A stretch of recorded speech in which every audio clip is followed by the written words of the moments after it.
Hello fellow survivors, and welcome to another campfire chat talking about the future of the Long Dark and the DLC from the Far Territory. There's been a little bit of an update with what's going to happen next, so let's get to it. But before we talk about the new content that's coming, let's go through some updates on what's happening with the first part of the DLC. Now, first of the DLC and the main patch, which I'm just going to refer to as the DLC, was released on December 5th on PC, but there were some issues with Mac. So the Mac version of it has been fixed now by Hinterland and is scheduled for release on February 15th. Depending on when I release this video, that may have already happened. However, what a lot of people are wondering about is when is it coming out on console? And in the initial announcement for the DLC, the developers were aiming for a February release for console. However, they have in the latest dev diary, which I'm mainly going to be referring to today, they have announced that the plan for console is March 15th. So that's when you get the Far Territory DLC, and also the game will be updated then with the latest loot balance patch. And as a result of all those changes, and that they're splitting story and survival mode into two different types of games, just a reminder once again, that means that all of your saves will become obsolete on March 15th if you're playing on console. This is a one-time thing. It's not going to happen every time there is an update. It's only once. So if you're playing in any runs that, you know, are close to you and you want to finish them, wrap them up now, because on March 15th, they are gone and you can't play them anymore. The only way you can keep playing them is if you just simply don't update your game, and that's it. That's the only way. However, your feats and your achievements and all that stuff, that is still transferred. So if you're wondering what to do until the patch hits, a good idea is to try and get some of those feats, or maybe an achievement you're close to or something like that. And then when the patch hits, you just play the game normally and start a new adventure. Me personally, I lost a run that was over 1,000 days on Interloper with the release of the patch, but I haven't really given it much thought because it was an excuse to start new runs and kind of have a fresh slate. So yeah, that's basically what's going to happen. We don't know exactly when Switch is going to be released because they're still working on that. Now, a lot of people have been a bit upset that this is later than they would have liked. The console was scheduled for March, for February, but now it's in March. But I think this is to be expected. You know, these sort of announcement plans are never precise because there's a lot of things to address. When it was released on PC in December, there were a lot of bugs that came with it, and many of those bugs have still not been fixed, particularly bugs associated with things like loot appearing where it's not supposed to and that sort of thing. So it makes sense that they probably needed a bit more time than they thought to fix the last few bugs and so on. And when that's sorted, they'll release it on console as well. So that's basically what's going to happen. Now, if you're wondering what's going to be actually added, if you haven't really been following what the DLC is about, I'll give you the rundown of what you're going to get on March 15 if you're on console. And then after that, I'll tell you what's going to happen in part 2, because there's now an update on what's going to happen next in the DLC too, and it's going to happen very, very close together. So those of you who are playing on PC, you already know what's in the game so far with the DLC, but for those of you on console, this is what you're going to get. The loot system is going to be completely rebalanced, so a lot of the loot that you have learned where is not going to be there anymore.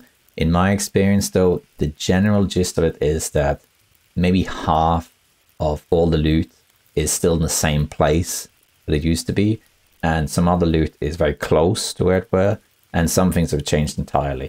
So it doesn't really affect your gameplay very much. If you just play the game as you normally would when the patch comes, it's going to be more or less the same with some minor differences here and there. So that's changing.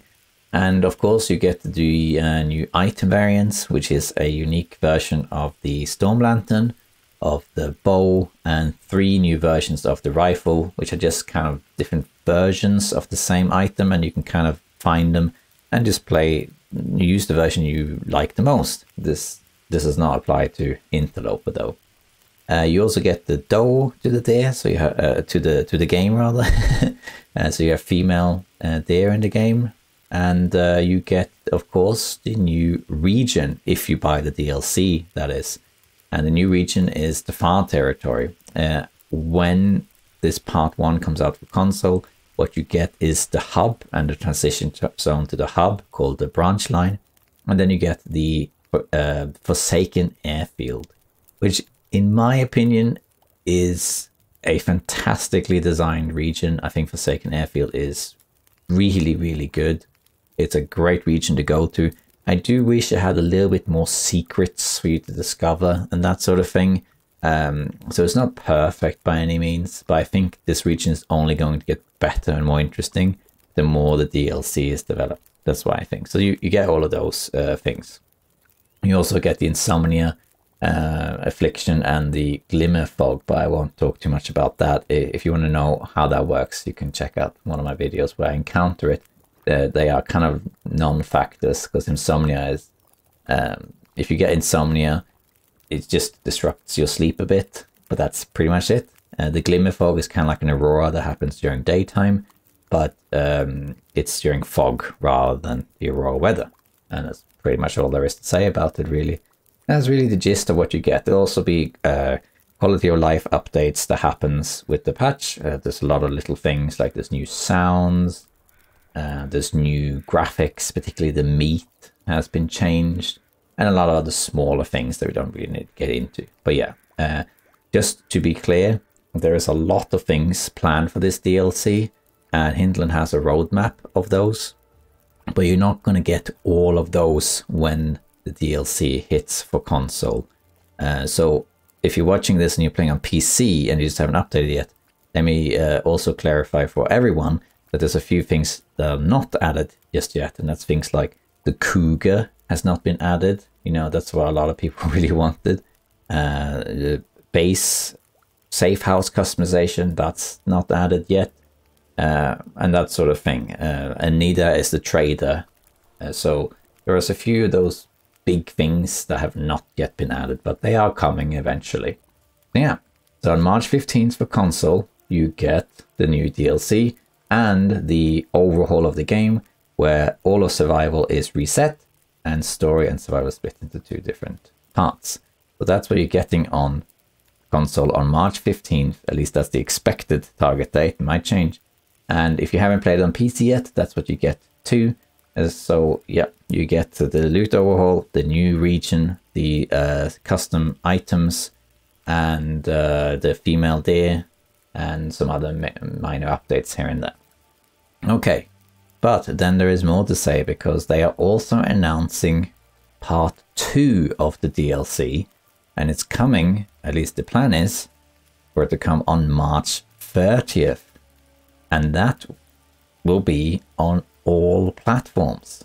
So that means that, assuming these dates hold, if you're playing on console, you get this DLC on March 15th, and then just 2 weeks later, you get the next part.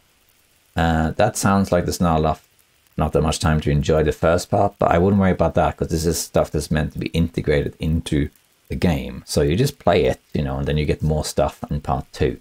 That's the idea. So that's when they're releasing the second part of this. They did initially say that they plan to release updates every 8 to 10 weeks. And of course, this is longer than that, but these things are to be expected. I mean, it never goes as well as you hope with these things. So it's a bit longer than people would have liked, but I'm not too bothered about it personally. It's just nice to see new content whenever it gets there. Now, of course, you're wondering what actually is going to happen in part 2.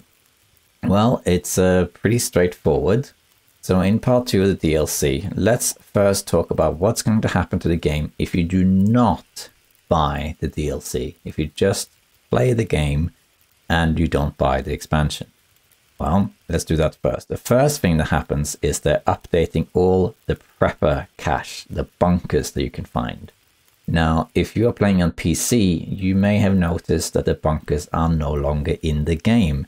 The bunkers I'm talking about are the ones you can find in Mystery Lake and in Pleasant Valley, and there's also one in Blackrock. So those ones have a lot of loot in it, and they're in a random, well, pseudo-random location in those maps. You can find them and there's lots of loot in them. They don't exist on Interloper, but they do exist on Stalker and below. And if you play it on PC, you will notice that those bunkers are not there anymore. They have been removed. And they were removed because they wanted them to be overhauled. And that's what they're doing. And they also added a picture of what the new bunkers might look like in part 2. And you can see it's more messy than usual, I guess you could say. And they're integrating more the blue cloth from Forsaken Airfield and some other stuff. So yeah, so the bunkers, they are coming back with part 2, but with a new look.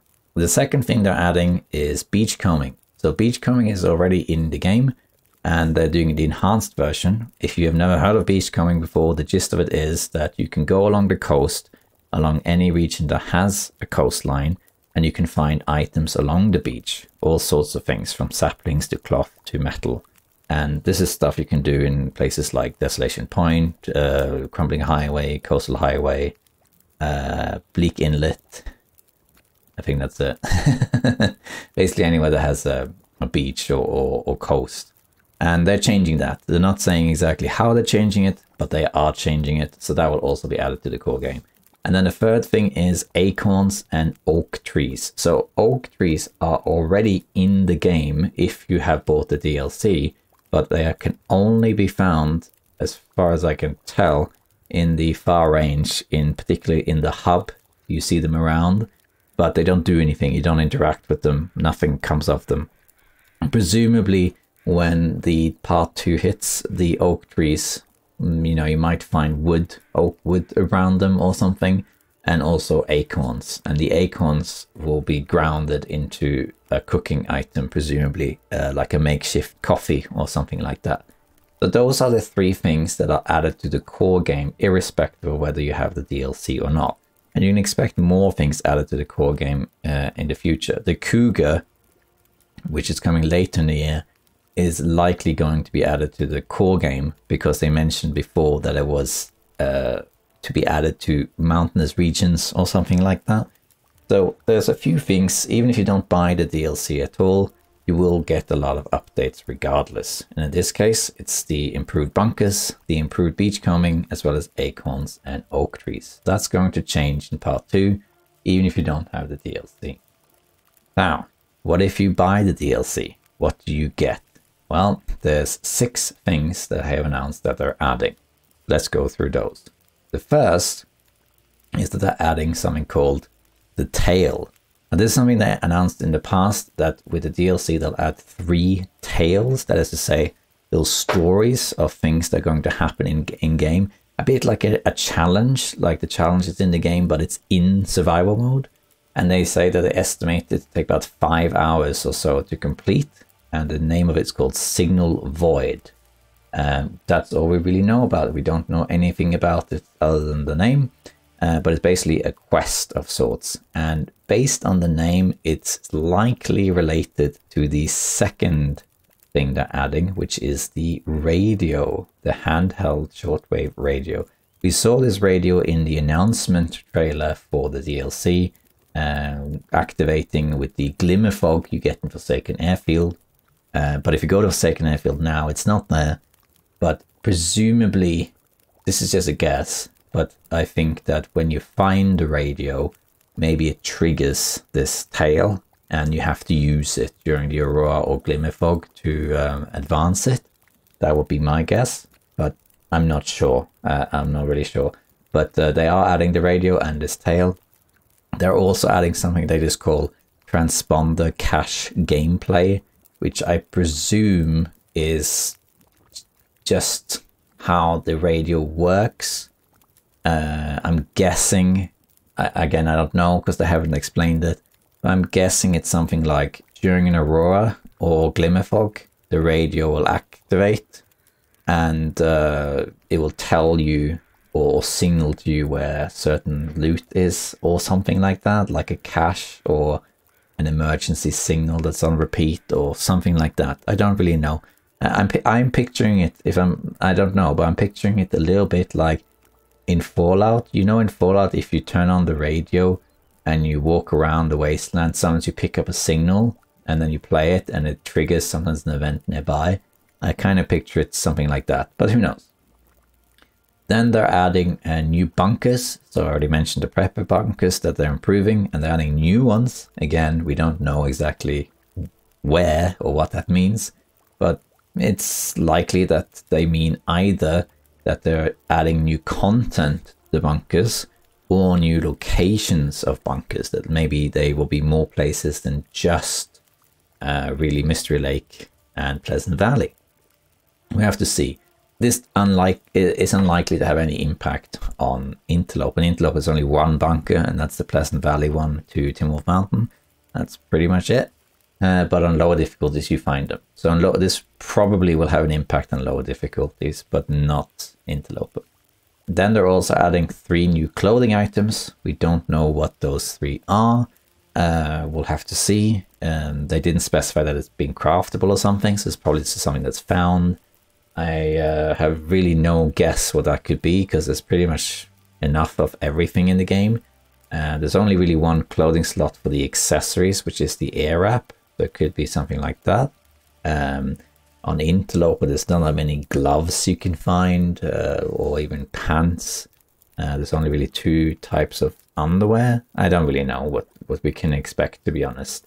The best way to try and this is it sounds a bit silly, but the best way to guess what's going to be added is to think of the Long Dark as Voyager.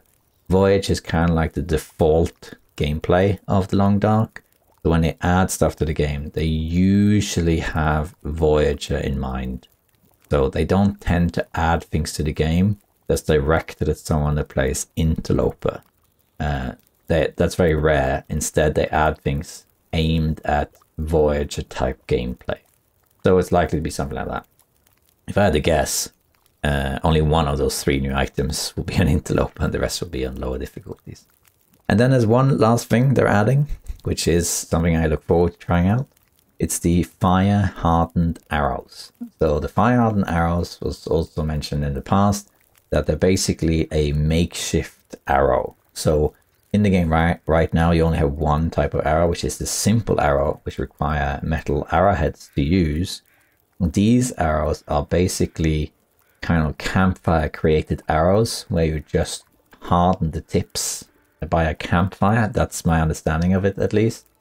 And the point of them is to shoot small animals. So hunt things like rabbits and that sort of stuff. You can hunt rabbits today with the existing arrows, but you don't see me do it because I don't think it's worth the condition of the arrow, although it does level up archery if you do it. The new arrows are meant to be for small prey, so they're presumably meant to be used to hunt rabbits, and then also later the ptarmigan, which is the bird they're adding to the game later. They did state somewhere that it's unlikely that a fire-hardened arrow will kill a wolf. So I have to see about that. I'm not exactly sure how this will work because, well, on Interloper, you have to make the bow and make the arrows. If you can make arrows on the campfire and are fire-hardened, on Interloper that doesn't really make much difference because you're going to have to make the bow anyway. But on lower difficulties, it will make a difference because you can find the bow and then you can make these arrows like that are kind of like cheaper arrows. So I think fire-hardened arrows will make a difference on lower difficulties, while on Interloper, I don't think it's necessarily going to have much impact on the gameplay, other than maybe you'll have some reserve arrows to make hunting rabbits, and maybe the ptarmigan is very evasive or something. We're going to have to see, but I look forward to trying it out. So yeah, they're also planning a hot fix coming up and fixing a few bits and bobs, but that's basically it for now. So that's what this DLC is about, what's coming up. So that means that on, just to repeat the essentials here, on March 15th is the scheduled release date for console. Switch, we don't know yet. And then March 30th is part 2 of the DLC, and that's when we get all this new stuff. Now there are a few things they have not added yet that I have yet to add to the game, which will come later, like for example the cooking, the Travois, which is like the sled, you know, safe house, the cougar, and that sort of thing. That's not added yet, but it will come eventually. There's a lot of stuff that'll come eventually. So just stay tuned for that. In my opinion, and this is just my opinion, I think it's worth getting the DLC. It doesn't cost that much, and you get a lot of things added to the game. You get new regions. Right now there's one, but you get more later. It's quite a lot of content for money. It's just that it takes a year to get it. However, you don't need to buy it. You can enjoy the Long Dark just as it is without the DLC. If you play the Long Dark now and don't buy it and never set foot in the Forsaken Airfield, yeah, you'll still be happy. You'll still have a great time. And you're not really missing out as such. It's more like an extended experience, if that makes sense. That's just my opinion though. So that's basically it. That's the latest news we have about the Long Dark. I hope you enjoy your runs, and I'll see you in the Far Range Survivors. Bye bye.